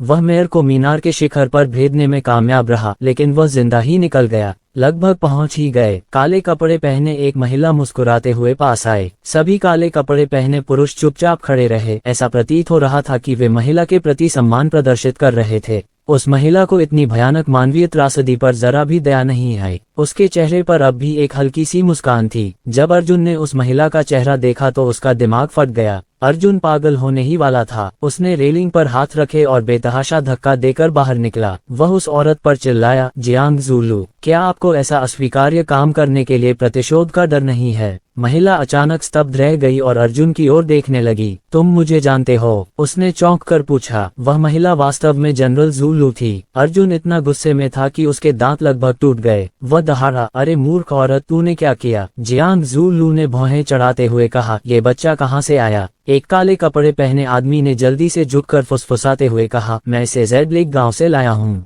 उसे मेरा नाम कैसे पता चला? जियांग ज़ुएलू ने कहा। अर्जुन दहाड़ा, मुझे जवाब दो, तुम ऐसा क्यों कर रहे हो? जियांग ज़ुएलू ने अधीरता से अर्जुन को देखा और कहा, चुप रहो, तुम क्या जानते हो? हे, अर्जुन निराश होकर बैठ गया। तुम्हें प्रलोभन दिया गया है। गहन आकाश संप्रदाय ने तुम्हें अनगिनत लाभ दिए हैं और तुम्हें गुरु के रूप में सम्मान दिया है। तुमने अपना मन बदल लिया है। तुम निर्दयी और निर्दयी हो गए हो। अब तुम वो जनरल ज़ुलू नहीं रहे जो पहले हुआ करते थे। जियांग ज़ुलू को लगा कि यह अकल्पनीय है कि ऐसे शब्द वास्तव में एक बच्चे द्वारा बोले गए थे और ऐसा लग रहा था कि वह अपने अतीत को समझती थी। उसने उत्सुकता से अर्जुन की ओर देखा और कहा, इस बच्चे को बाहर लाओ और इसे मेरे साथ चलने के लिए कहो। मुझे इससे कुछ पूछना है। हाँ। एक काले कपड़े पहने आदमी ने अर्जुन को बाहर निकाला और उसे जियांग ज़ुलू के हाथ में थमा दिया। फिर जियांग ज़ुलू ने अर्जुन के कान में फुसफुसाया, आप वास्तव में कौन हैं? बोलो। यदि आप हमारे जियांग कबीले के वंशज हैं तो मैं आपको जाने दे सकता हूँ। अर्जुन ठंडी हंसी। उसने दांत पीसते हुए जियांग ज़ुलू के कान में फुसफुसाया, मैं अर्जुन हूँ। जियांग ज़ुएलू पर बिजली गिरी और वह स्तब्ध होकर वहीं खड़ी रही। वह घबरा गई और बार बार अपना सिर हिलाते हुए बोली, नहीं, यह असंभव है, यह असंभव है। अर्जुन की आंखें हत्या के इरादे से भरी थीं। तुम्हारी खातिर मैंने अपने 2 सबसे अच्छे भाइयों को पूरे उत्तरी क्षेत्र में तुम्हारी खोज करने के लिए अपनी जान जोखिम में डालने को कहा है, लेकिन आप हे जियांग जुएलू, आप वास्तव में अच्छे हैं। तुम्हें मुझे जीवित नहीं छोड़ना चाहिए, अन्यथा मैं तुम्हारी जान ले लूंगा। जियांग जुएलू गुस्से में थी और उसने लड़ने के लिए अपना हाथ उठाया, लेकिन जब उसने अर्जुन की निगाह देखी तो यह वास्तव में एक ऐसी निगाह थी जिससे वह अतुलनीय रूप से परिचित थी। आओ लड़ो, मुझे मार डालो, अर्जुन दहाड़ा। जुएलू कुछ कदम पीछे हट गई, हाँफते हुए। अचानक वह रो पड़ी और अपना चेहरा ढकते हुए बोली, मैं भी यह नहीं करना चाहती, मैं भी ऐसा नहीं करना चाहता, लेकिन मैं। इस बिंदु पर जुएलू अचानक कठोर हो गई, जैसे कि वह किसी चीज द्वारा नियंत्रित की जा रही थी। उसकी आंखों में फिर से ठंडक लौट आए। ये दृश्य देखकर अर्जुन दंग रह गया। उसे तुरंत समझ आ गया, जुएलू अपने मन के नियंत्रण में थी। अध्याय 1137। अर्जुन को यकीन था कि जुएलू मानसिक रूप से नियंत्रित थी। इंसान की आंखें झूठ नहीं बोल सकती। जब जुएलू ने सभी पुरुषों, महिलाओं और बच्चों को कत्ल होते देखा, तब भी उसके चेहरे पर मुस्कान बनी रही। उसकी आंखों में जरा भी परहेज या असहनीयता का भाव नहीं था। अगर कोई इंसान सचमुच बिगड़ने की ठान भी ले तो भी उसे बुरे इंसान बनने के शुरुआती दिनों में एक संक्रमणकालीन दौर से गुजरना ही होगा। उसके लिए अचानक अपनी जिंदगी को इस हद तक नजरअंदाज करना नामुमकिन था। अर्जुन ने बात करना बंद कर दिया। उसे नहीं पता था कि जियांग जुएलू पर मानसिक नियंत्रण रखने वाला व्यक्ति 24 घंटे जियांग जुएलू पर नजर रख रहा था या नहीं। अगर वह जियांग जुएलू से बात कर रहा था तो यह वही व्यक्ति होगा जो जियांग जुएलू पर नजर रख रहा था, और उसकी पहचान उजागर हो जाएगी। इससे जुएलू की बर्फ जैसी ठंडक वापस आ गई और उसने केवल अर्जुन को एक हल्की सी नजर से देखा। वह अभी भी अपने दिल की गहराई में विरोध कर रही थी, अर्जुन की पहचान की घोषणा कर रही थी, अन्यथा वह पहले ही चिल्लाना शुरू कर देती। चलो चलें। जियांग जुएलू ने अपना हाथ हिलाया और एक उड़ता हुआ राक्षसी जानवर आसमान से नीचे उतरा। उसने अर्जुन को वापस जेल की गाड़ी में ठूंस दिया और खुद एक उड़ते हुए राक्षसी जानवर पर सवार होकर उड़ गई। गहरे आकाश संप्रदाय के भेष में काले कपड़े पहने लोग बड़ी संख्या में जेल की गाड़ियां ढोते हुए धीरे धीरे दूर जा रहे थे। उसी समय अर्जुन ने एक और स्थिति भी देखी जिसके बारे में वह पहले नहीं जानता था। इस बार आकाश गहन संप्रदाय ने न केवल बच्चों को लूटा बल्कि युवतियों को भी लूटा। ये महिलाएं आमतौर पर 16 से 26 वर्ष की आयु की थीं और वे स्वस्थ और युवा थीं। पहले तो अर्जुन को यह नहीं पता था कि गहन आकाश संप्रदाय ने इन महिलाओं को क्यों लूटा था, क्योंकि इन महिलाओं के पास आमतौर पर मार्शल आर्ट का क्षेत्र नहीं था। हालांकि जब अर्जुन लियान ने स्वर्गीय शैतान पंथ शब्दों के बारे में सोचा तो वह तुरंत समझ गया। स्वर्गीय दानव चच ने कुछ युवा पुरुषों और महिलाओं को बच्चों को जन्म देने के लिए पकड़ लिया था और फिर उन्हें बचपन से ही भावनाहीन ठंडे खून वाले जानवरों के रूप में विकसित किया था। ऐसे में स्वर्गीय गहन संप्रदाय का लक्ष्य स्पष्ट था। वे इन महिलाओं को वापस लाना चाहते थे और संप्रदाय के अनुयायियों को इन महिलाओं के साथ मिलकर शिशुओं को पीछे छोड़ना चाहते थे। एक मार्शल कलाकार के वंशज के मार्शल कलाकार बनने की संभावना अधिक होती है। अर्जुन का चेहरा छाया की एक परत से ढका हुआ था। उन्होंने यह उम्मीद नहीं की थी कि गहन आकाश संप्रदाय ने ये कार्य पहले ही पूरा कर लिया है। रास्ते में जहां भी जेल की गाड़ी गुजरी, स्वर्गीय गहन संप्रदाय ने सब कुछ जला दिया और लूट लिया। सरकारी सड़क पर पैदल चलने वालों को भी पकड़कर तलाशी ली जाती थी। अगर बच्चे होते तो उन्हें जाने नहीं दिया जाता था। अर्जुन ने बाहर के दृश्य को देखा। उसके चेहरे पर कोई भाव नहीं था। उसकी गोद में नन्ही चिड़िया अभी भी सो रही थी। उसे नहीं पता था कि यह कब जागेगी और उसका क्या होगा। आकाश गहन संप्रदाय की टीम को आगे बढ़ने की कोई जल्दी नहीं थी। उन्हें पूरे रास्ते खोज करनी थी और जिस भी गांव से वे गुजरे उसकी तलाशी लेनी थी। जियांग जुएलू बहुत दूर से ही मार्शल आर्ट की प्रतिभा वाले लोगों को देख सकता था। साधारण स्वर्गीय गहन संप्रदाय के मार्शल कलाकारों में शायद इतनी शक्तिशाली क्षमता न हो, लेकिन वे उसे भांप सकते थे। जब वे किसी बच्चे को पकड़कर उसके माथे पर हाथ रखकर ध्यान से उसे भांप लेते तो उन्हें पता चल जाता कि उसमें प्रतिभा है या नहीं। उस रात जेल की गाड़ी पहले ही पहाड़ों में प्रवेश कर चुकी थी और पहाड़ी रास्ते पर चल रही थी। सभी गाड़ियों से बच्चों के रोने की आवाजें सुनाई दे रही थीं। इस समय आकाश गहन संप्रदाय के योद्धा लंबे कोड़े लिए रोते हुए बच्चों पर कोड़े बरसा रहे थे। बच्चे को पीटा गया था, इसलिए स्वाभाविक रूप से वह और भी जोर से रोया। स्वर्गीय गहन संप्रदाय के मार्शल अभ्यासी तब तक लड़ते और कोड़े मारते रहे जब तक कि उन्होंने बच्चों को बेहोश नहीं कर दिया। उन प्रभावशाली और मासूम बच्चों के साथ इतना क्रूर और अमानवीय व्यवहार होते देख अर्जुन को अपने जीवन में कभी इतना गुस्सा नहीं आया था जितना आज आया। लोग अत्यधिक क्रोधित थे, लेकिन वे अत्यंत उदासीन थे। अर्जुन की आंखें हत्या के इरादे से भरी हुई थीं। रात गहराती जा रही थी। अर्जुन की मौजूदा शारीरिक हालत को देखते हुए उसके लिए नींद बर्दाश्त करना मुश्किल हो रहा था। धीरे धीरे वह रेलिंग से टिक गया और सो गया। धुंधलेपन में उसने खुद को स्वप्नलोक में पाया। स्वप्नलोक में वह रहस्यमयी स्त्री पुनः प्रकट हुई। वे दोनों काफी समय बाद पुनः मिले थे और स्वाभाविक रूप से उनमें एक दूसरे के लिए असीम लालसा थी। हालांकि अर्जुन को अपनी वर्तमान स्थिति याद आ गई और उसने जल्दी से रहस्यमय महिला से मदद मांगी।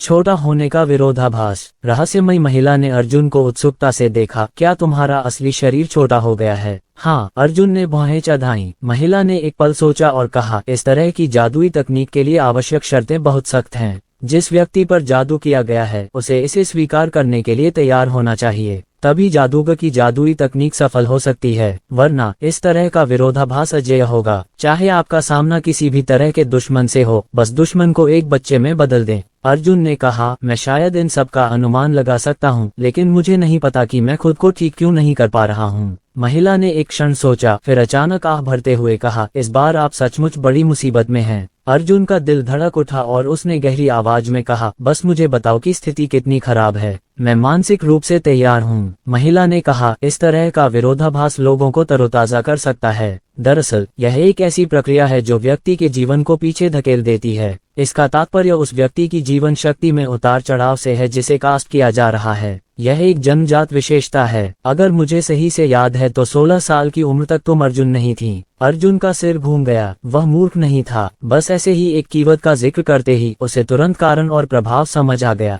ये टूट गया है। अर्जुन पूरी तरह से शक्तिहीन महसूस कर रहा था और बोला, इस बार मैंने सचमुच खुद को मूर्ख बना लिया। महिला ने सिर हिलाया और कहा, जब आप 9 साल के थे तो आपका शरीर असली अर्जुन था, न कि आप आदित्य। इसलिए जब आप 9 साल के हो गए तो उस बूढ़े भूत का जादू तुरंत भंग हो गया। असली अर्जुन तो मर चुका है न? ये जीवन शक्ति के उतार चढ़ाव का निर्णय है। इसके अलावा जन्मजात विशेषताओं का भी निर्णय है। असली अर्जुन ने अपनी लाइटनिंग मेरिडियन प्रतिभा को तब तक जागृत नहीं किया जब तक वह 16 वर्ष का नहीं हो गया, जब आपने उस पर आक्रमण किया। दूसरे शब्दों में, मार्शल आर्ट में अन्य लोगों की प्रतिभा जन्म से ही निर्धारित होती है, जबकि आपकी प्रतिभा 16 वर्ष की आयु के बाद निर्धारित हुई। लेकिन अब तुम 9 साल के हो गए हो, इसलिए तुम्हारे पास दिव्य ग्रेड लाइटनिंग मेरिडियन इनेट नहीं है। हालांकि तुमने जो भी मार्शल कौशल सीखे हैं वे तुम्हारे लाइटनिंग मेरिडियन इनेट पर आधारित हैं। इसलिए इस समय आप किसी भी मार्शल तकनीक का उपयोग नहीं कर सकते। तो फिर हमें क्या करना चाहिए? अर्जुन चिंतित था। क्या मुझे ठीक होने से पहले 7 साल और जीना होगा? इस तरह का विरोधाभास अनिश्चित नहीं होना चाहिए, है ना? एक दिन ऐसा अवश्य आएगा जब यह विफल हो जाएगा। रहस्यमयी महिला ने कहा, बेशक यह विफल हो जाएगा। सामान्य तौर पर विरोधाभास तकनीक की अवधि जादूगर की साधना से संबंधित होती है। यदि वह बूढ़ा भूत भाग्य के 5वें स्तर पर है तो आपके शरीर पर लगा जादू संभवतः 1 महीने में ठीक हो जाएगा। हालांकि उसकी अजीब तकनीक आपके शरीर में पहले से ही गड़बड़ा चुकी है। आपकी और मेरी तो बात ही छोड़िए, शायद वह खुद भी यह नहीं बता पाएगा।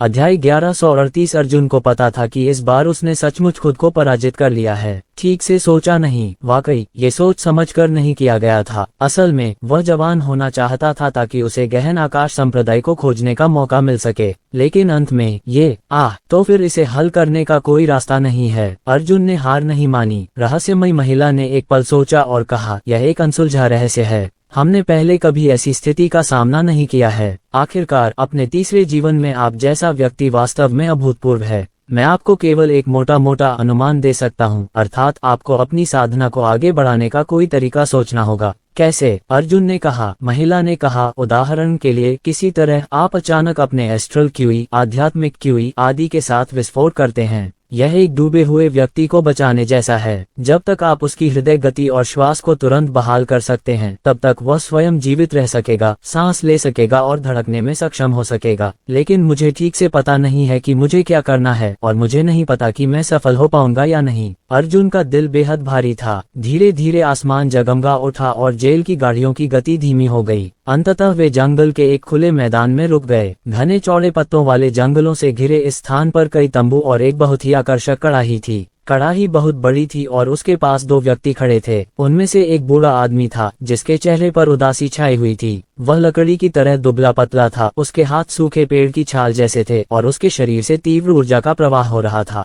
बूढ़े आदमी के बगल में खड़ा एक और व्यक्ति हाथ में नक्शा लिए अगली जगह ढूंढ रहा था। ये व्यक्ति स्नो ड्यू था। काफिला रुक गया। फिर उसने ज़ूलू पर एक नजर डाली और कहा, सड़क पर कोई दुर्घटना नहीं हुई थी, है ना? एक काले कपड़े पहने आदमी आगे आया और आदरपूर्वक बोला, सब कुछ सुचारू रूप से चला। ज़ूलू ने सिर हिलाया। उसने सभी गाड़ियों की जांच की और कहा, मिस्टर लिमिटलेस को ओरिजिन पिल्स को परिष्कृत करने के लिए कुछ सामग्री चाहिए। हम रात होने से पहले वहां पहुंच जाएंगे और मुख्यालय से ओरिजिन पिल्स की डिलीवरी का इंतजार करेंगे। इस समयावधि के दौरान आप मार्शल दाओ शिष्य अपना स्वयं का मिशन शुरू करेंगे। जब काले कपड़े पहने लोगों ने ये सुना तो वे तुरंत उत्साहित हो गए। जनरल ने पूछा, आपने कितनी महिलाओं को पकड़ा है जो मानकों से सहमत हैं? काले कपड़े पहने व्यक्ति ने कहा, कुल 550 लोगों को पकड़ा गया है। जियांग ज़ुएलू ने कहा, बहुत ज्यादा नहीं, लेकिन बुरा भी नहीं। अपने आप को तैयार करो। सबसे पहले अपनी साधना तकनीक को लंबे समय तक प्रसारित करो और फिर उन महिलाओं के साथ बातचीत शुरू करो। गर्भधारण की संभावना बढ़ाने के लिए प्रत्येक महिला को बारी बारी से 50 मार्शल कलाकारों के साथ यौन संबंध बनाने की जरूरत है। आपका काम बहुत भारी है। मिस्टर लिमिटलेस ने आपके लिए यिन को पोषण देने और यांग को मजबूत बनाने के लिए विशेष रूप से कुछ गोलियां तैयार की हैं। आप सभी आकर इन्हें ले लीजिए। काले कपड़े पहने कई लोग एक एक करके आगे आए। सबने गोलियां ली, उन्हें निगला और पालथी मारकर बैठ गए। आधे घंटे के बाद ही काले कपड़े पहने लोगों के चेहरे लाल हो गए, मानो वे भेड़िए और बाघ हों। ज़ूलू ने संतुष्टि में सिर हिलाया। चलो शुरू करते हैं। काले कपड़े पहने पुरुषों ने तुरंत सभी महिलाओं को जेल की गाड़ी से बाहर खींच लिया। वे महिलाएं केवल 15 या 16 वर्ष की थीं और सबसे बड़ी महिला केवल 25 या 16 वर्ष की थी। वे रोते रहे, संघर्ष करते रहे, लाते मारते रहे। हालांकि इतने प्रतिरोध के साथ वे उन स्वर्गीय युआन क्षेत्र के मार्शल कलाकारों के विरोधी कैसे हो सकते हैं? काले कपड़े पहने लोगों ने अपने कपड़े उतार दिए, नंगे हो गए, भारी सांसें ले रहे थे और उन पर टूट पड़े। दृश्य महिलाओं की चीखों से भरा हुआ था। अर्जुन को अचानक समझ में आया कि संविधान के मानक से सहमत केवल 500 महिलाएं ही क्यों थीं, क्योंकि उन्हें शुद्ध कुंवारी होना था।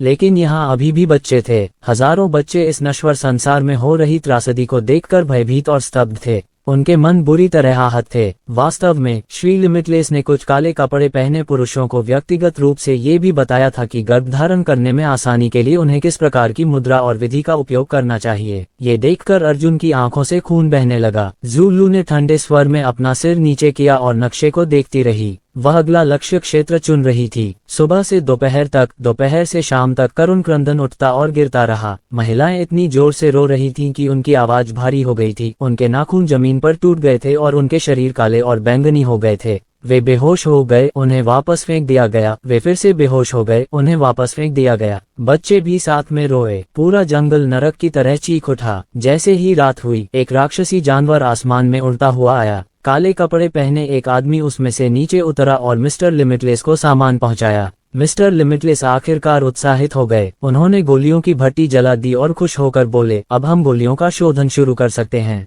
मैंने बच्चों की संख्या पहले ही गिन ली है। कुल 2722 बच्चे हैं। अगर यह बूढ़ा आदमी सफलतापूर्वक प्रशिक्षण देने में सक्षम है तो मैं अभी भी 2000 ओरिजिन पिल्स को परिष्कृत कर सकता हूँ। जियांग ज़ूलू मुस्कुराए और बोली, धन्यवाद मिस्टर लिमिटलेस। केवल आप ही इतनी उच्च सफलता दर की गारंटी दे सकते हैं। मिस्टर लिमिटलेस जोर से हंसे। उन्होंने अपने होंठ चाटे और जेल की गाड़ी से 50 बच्चों को उठाकर गोलियों की भट्टी में फेंकने में सबसे आगे हो गए। इसे जिंदा फेंक दो, कमीनों। अर्जुन पहले तो पूरी तरह सुन्न था, लेकिन अपने पीछे ये दृश्य देखकर वह अतुलनीय रूप से क्रोधित हो गया। उन्होंने सोचा कि इन बच्चों को गोली की भट्टी में फेंकने से पहले कम से कम मार दिया जाएगा, लेकिन वास्तव में ऐसा नहीं हुआ। गोलियों की भट्टी पहले से ही उबल रही थी। बच्चों को अंदर फेंके जाने के बाद जैसे ही वे गोलियों की भट्टी की भीतरी दीवार को छूते, उनमें से एक सिसक की आवाज निकलती। बच्चे दर्द से चिल्लाने लगे। हालांकि उनके पास भागने का कोई रास्ता नहीं था। गोली भट्टी की भीतरी दीवारें बाईं, दाईं और बाईं तरफ थीं।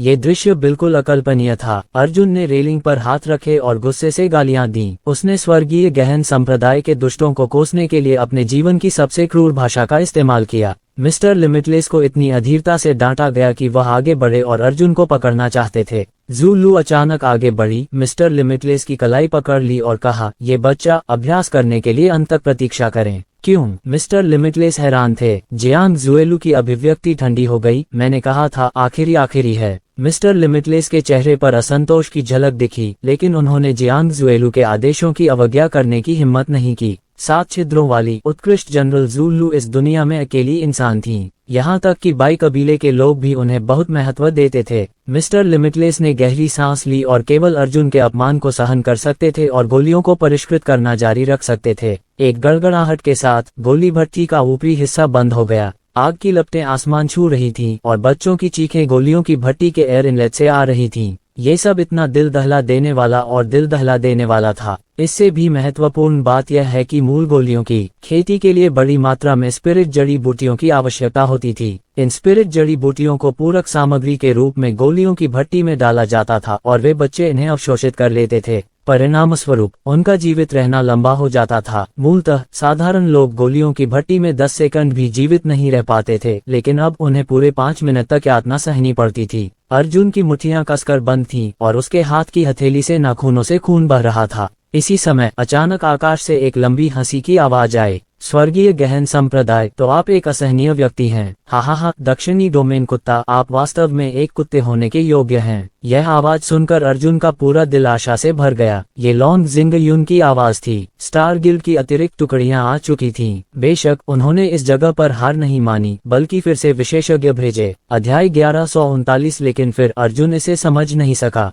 उसने सोचा कि केवल 3 लोग ही थे जो अचानक बाहर निकल आए थे। एक था लॉन्ग जिंग युन जो उत्तरी क्षेत्र के 9वें स्तर पर था, एक था झांग जिंग जो पूर्वी क्षेत्र के 9वें स्तर पर था, और एक था मेंग किंग जो पश्चिमी क्षेत्र के 9वें स्तर पर था। अर्जुन इन तीनों लोगों के बारे में जानता था। ये तीनों 25 साल की उम्र में अपने अपने संप्रदाय के प्रमुख थे। तुम तीनों ही क्यों हो? अर्जुन रेलिंग पर झुकते हुए चिल्लाया। लॉन्ग जिंग युन लापरवाही से जमीन पर उतरा और सिर्फ अर्जुन की तरफ देखा। जब उसने देखा कि अर्जुन कोई 8-9 साल का बच्चा है तो उसने उसे नजरअंदाज कर दिया। जमीन पर बातचीत कर रहे सभी काले कपड़े पहने लोग खड़े हो गए। सबने नंगे ही अपने हथियार उठाए और दुश्मन को जवाब देने के लिए तैयार हो गए। लगता है जियांग बेई को अभी तक ये जगह नहीं मिली है, लॉन्ग जिंग युन ने हल्की मुस्कान के साथ कहा। झांग निये ईस्ट ने हंसते हुए कहा, बूढ़ा युन सचमुच चतुर है। ये खबर फैल गई है कि जियांग बेई ने हुआन को अभिजात वर्ग के कबीले में बड़ा उपद्रव मचाया है, लेकिन केवल आप ही कल्पना कर सकते हैं कि आप भी आएंगे और हस्तक्षेप करेंगे और जियांग बेई की साख पहले ही छीन लेंगे।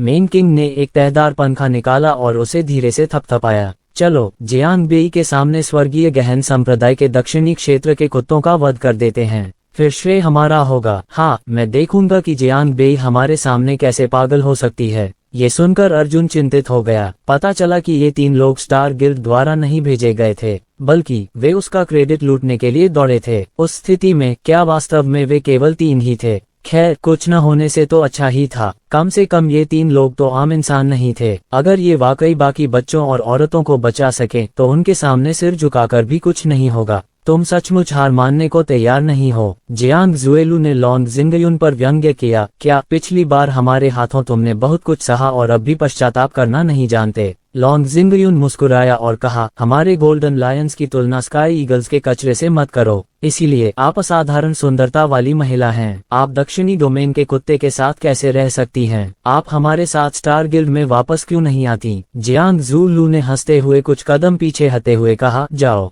लॉन्ग जिंग युन ने विशाल तलवार उठाए और काले कपड़े पहने आदमियों को पूरी तरह नजरअंदाज कर दिया। उसने कहा, स्वर्गीय मूल क्षेत्र से आए ये कूड़े के ढेर क्या मुझसे निपटना चाहते हैं? ये वे लोग नहीं हैं जो तुम्हारे साथ व्यवहार कर रहे हैं, यह मैं हूँ। अचानक आकाश से एक गहरी आवाज आई। अर्जुन का दिल कांप उठा। ये वही इंसान था, जरूर वही होगा। ये वही रहस्यमयी आदमी था जिसने अकेले ही 200 स्काई हॉक मार्शल आर्टिस्टों को हराया था। धमाका! इससे पहले कि कोई पहुंच पाता, उसकी आवाज पहले सुनाई दी। आसमान पर उतरने वाला पहला व्यक्ति कोई इंसान नहीं, बल्कि एक विशाल स्टील का पिंजरा था। पिंजरा जोर से जमीन पर धंस गया। अंदर 7 मार्शल आर्टिस्ट अपनी बाहों जितनी मोटी धातु की जंजीरों से बंधे हुए थे। उनमें से एक था जियाओ हे। तुरंत बाद सफेद वस्त्र पहने एक आदमी हल्के से नीचे उतरा। उसका दाहिना पैर पिंजरे के एक कोने की ओर हल्का सा इशारा कर रहा था। उसका शरीर हवा की तरह हिल रहा था, धीरे धीरे रात के आकाश में तैर रहा था। ये व्यक्ति केवल 21 या 12 वर्ष का था, बहुत युवा। बिल्कुल, ये यहाँ है। जियो हे और अन्य लोगों को देखकर लॉन्ग जिंग युन की आंखें तुरंत चमक उठीं।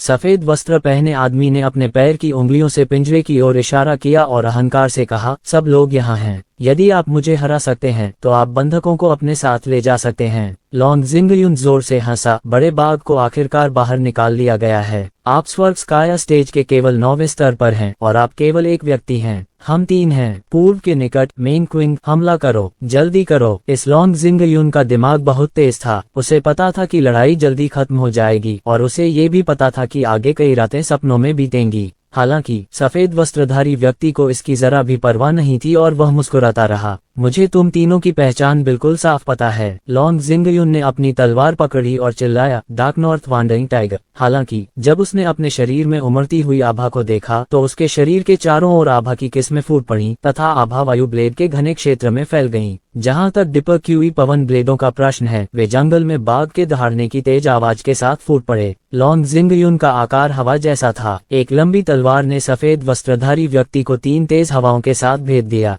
उत्तरी क्षेत्र में लॉन्ग जिंगयुन ने 19 साल की उम्र में उत्तरी क्षेत्र संप्रदाय की चैंपियनशिप जीती थी। वह उस साल के शीर्ष प्रतिभाओं में से एक था और उसके पास उत्परिवर्तित स्वर्णज्वाला शिरा भी थी। सफेद वस्त्रधारी व्यक्ति ने शांति से लॉन्ग जिंगयुन की पहचान बताई। उसने एक झटके में लॉन्ग जिंगयुन की तलवार को चकमा दे दिया। लॉन्ग जिंगयुन की तलवार हवा में चीरती हुई निकली, लेकिन उसने तुरंत पलटकर पलटवार किया। उसकी चाल सहज थी और जब उसने जोर से अपने हमले की दिशा बदली तो उसे जरा भी अकड़न महसूस नहीं हुई। डिपर क्यूई की 3 लड़ियां विशाल तलवार के चारों ओर लिपटी हुई थीं, जो लगातार चींची ध्वनियां निकाल रही थीं, जो अत्यंत चौंकाने वाली थीं। चाओशान स्वर्ग हिलती हथेली। पूर्वी क्षेत्र का झांग जिंग भी उसके पीछे दौड़ा। उसके पास कोई सामान्य हथियार नहीं था, बस बर्फ सफेद रेशम से बने एक जोड़ी दस्ताने थे। इन सफेद रेशमी दस्तानों की सतह पर सांप के आकार के डिजाइन थे। ये बेहद मजबूत लग रहे थे और किसी स्वर्गीय श्रेणी के प्राथमिक हथियार जैसे लग रहे थे। उसने अपनी हथेली से हवा पर थपकी दी और हवा सचमुच चपटी हो गई।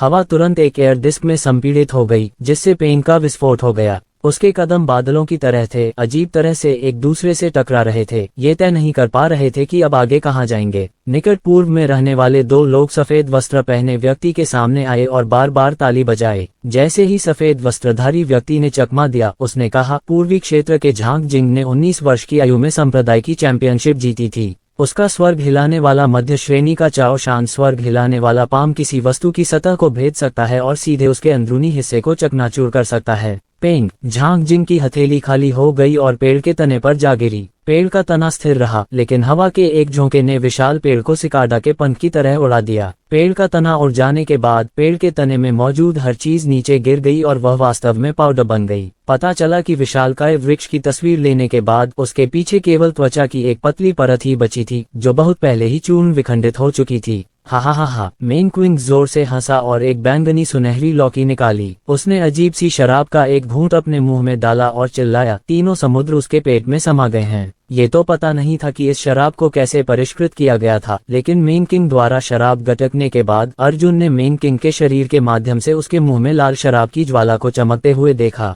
ये प्रकाश उसके गले से होते हुए उसके पेट में प्रवाहित होता रहा और उसके आध्यात्मिक सागर में समाहित हो गया। इसके बाद मेन किंग ने इसे परिष्कृत करने के लिए एक विशेष तकनीक का इस्तेमाल किया और सफेद वस्त्रधारी व्यक्ति पर बड़ी मात्रा में आग उगल दी। लपटें वास्तव में 2 रंगों की थीं, अंदर से पीली और बाहर से लाल। सफेद वस्त्र पहने व्यक्ति ने आग की लपटों को चकमा दिया और आग की लपटें उसके पीछे चट्टान पर जा लगीं। जैसे ही पहाड़ के पत्थर आग की लपटों से टकराए, वे तुरंत जलकर राख हो गए। यह अविश्वसनीय था कि पत्थर जलकर राख हो गया था। श्वेत वस्त्रधारी व्यक्ति ने कहा, पश्चिमी क्षेत्र के मेन किंग ने 20 वर्ष की आयु में संप्रदाय की चैंपियनशिप जीती थी। वह 3 समुद्र आंतरिक साधना तकनीक से 333 अत्यधिक विषैले राक्षसों का जहर छोड़ सकता है। यह आग जैसा दिखता है, लेकिन वास्तव में ये जहर है। मेन किंग ने अपना मुंह खोला और सफेद वस्त्रधारी व्यक्ति पर आग का एक बड़ा गोला उगल दिया। सफेद वस्त्र पहने व्यक्ति ने सहजता से पीछे की ओर तैरते हुए धीरे से एक बर्फ सी सफेद तलवार निकाली, जो 1 उंगली चौड़ी और 1 मीटर लंबी थी। हालांकि उसे तलवार को हल्के से हिलाते और उसे सर्पिल आकार में मोड़ते हुए देखकर मेन किंग द्वारा उगली गई जहरीली आग तलवार की हवा से दूर चली गई। जिस विशाल तलवार पर लॉन्ग जिंगयुन ने वार किया था, उसमें एस्ट्रल क्यूई की 3 लड़ियां, अग्नि की 1 लड़ियां, सोने की 1 लड़ियां और पृथ्वी की 1 लड़ियां थीं। सफेद वस्त्र पहने व्यक्ति ने धीरे से छलांग लगाई। उसके पैर की उंगलियां लॉन्ग जिंगयुन की तलवार पर टकरा गईं और हवा में तैरने लगीं। झांग जिंग ने पहले ही उसे आकाश में रोक लिया था और उसके हाथ एक पंक्ति में 13 हथेलियों के साथ सफेद वस्त्र पहने आदमी पर प्रहार कर रहे थे। एक अत्याचारी हथेली हवा को चकनाचूर कर सकती है। आपका काम पूरा हो गया। सफेद वस्त्रधारी व्यक्ति ने अपनी बाहें उठाईं और मुस्कुराया, अब मेरी बारी है। अध्याय 1140। अर्जुन इस सफेद वस्त्रधारी व्यक्ति की पोशाक पहचानती थी। ये बाई वंश की पारंपरिक पोशाक थी, इसलिए जिस क्षण उसने सफेद वस्त्र पहने आदमी को देखा, अर्जुन को पता चल गया कि लॉन्ग जिंगयुन और अन्य लोग मुसीबत में पड़ने वाले हैं। आकाश में झांग नियर ईस्ट की हिंसक हथेली की शक्ति पहले ही नीचे गिर चुकी थी। श्वेत वस्त्रधारी व्यक्ति का शरीर कांप उठा और वह चिल्लाया, अत्याचारी शरीर। इसके तुरंत बाद उसने भी अपनी हथेली उठाई और झांग नियर ईस्ट की ओर दौड़ पड़ा। ऐसा लग रहा था कि वह मेन किंग से भिड़ने वाला है। लॉन्ग जिंगयुन और मेन क्विंग एक साथ बहुत खुश हुए। तुम मौत को दावत दे रहे हो।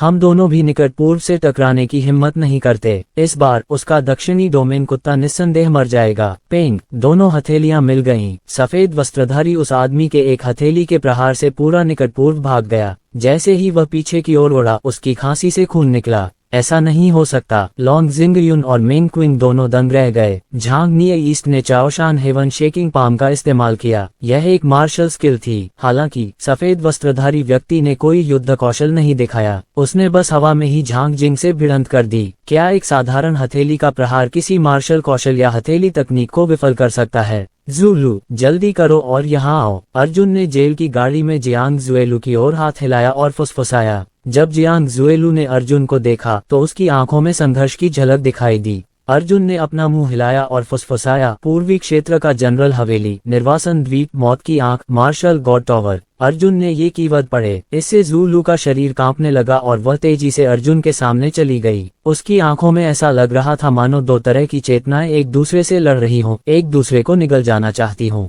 अर्जुन ने कहा, मुझ पर एक एहसान करो। ज़ुलू के दांत पीसते हुए उसके माथे की नसें उभर आईं, लेकिन उसका शरीर अनियंत्रित रूप से कांप रहा था। मैं नहीं करूंगी, मैं मदद नहीं करूंगी। उसकी इच्छाशक्ति की उलझन ने पहले ही उसकी चेतना को कुछ हद तक भ्रमित कर दिया था और उसके शब्द भी उल्टे हो गए थे। ज़ुलू, मुझे पता है तुम अभी भी अंदर हो। अर्जुन के छोटे हाथ ने जियांग ज़ुलू की कलाई पकड़ ली और कहा, मेरी बात सुनो। मैं जियांग बेई हूँ और हम कंधे से कंधा मिलाकर लड़े हैं। क्या तुम्हें अभी भी रहस्यमयी मैडम याद हैं? अगर तुम्हारी बुद्धि तीव्र न होती तो मैड मॉन्क और मैं उस गुफा में ही मर जाते। ज़ुलू, मुझे पता है कि तुम दयालु स्वभाव की हो। तुम पर केवल गहन आकाश संप्रदाय का नियंत्रण था। अर्जुन कहता रहा और जियांग ज़ुएलू की अभिव्यक्ति अधिक से अधिक संघर्षपूर्ण होती गई। दूसरी ओर लड़ाई भी तीव्र हो गई थी। मेन किंग ने सफेद वस्त्रधारी व्यक्ति पर मुंह में आग उगल दी। सफेद वस्त्रधारी व्यक्ति जोर से चिल्लाया। एक शक्तिशाली आभा उसके पूरे शरीर को घेरे हुए थी और जहरीली आग भी उसकी आभा ढाल को भेद नहीं पा रही थी।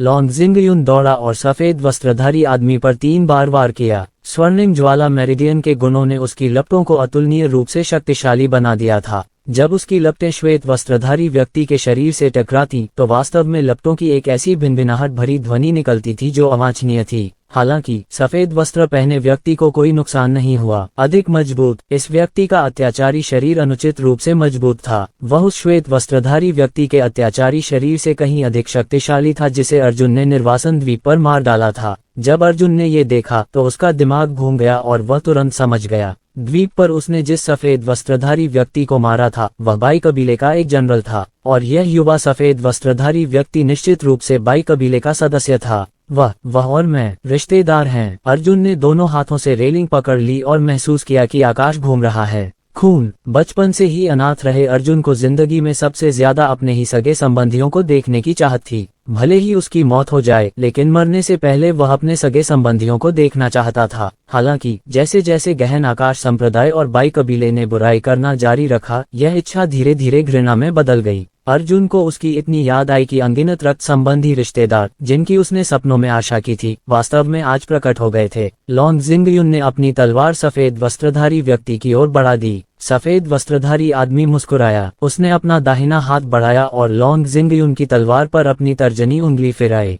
झेंग। लॉन्ग जिंगयुन के हाथ में मौजूद विशाल तलवार उछल गई और वह हवा में अत्यंत तेज गति से घूमने लगी। लॉन्ग जिंगयुन का पूरा शरीर पीछे की ओर उड़ गया, उसका पूरा दाहिना हाथ खुल गया और उसका खून बिखर गया। मेन किंग ने मुंह में जहरीली आग थूकी और उसे अपनी हथेली पर लपेट लिया। उसने सफेद वस्त्रधारी आदमी की पीठ पर तमाचा मारा। सफेद वस्त्रधारी आदमी का शरीर कांप उठा। उसने पलटकर मेन किंग की कलाई पकड़ ली। इस चुटकी से मेन किंग की कलाई नूडल्स में दब गई। कलाई की हड्डी चूर्ण चूर्ण हो गई।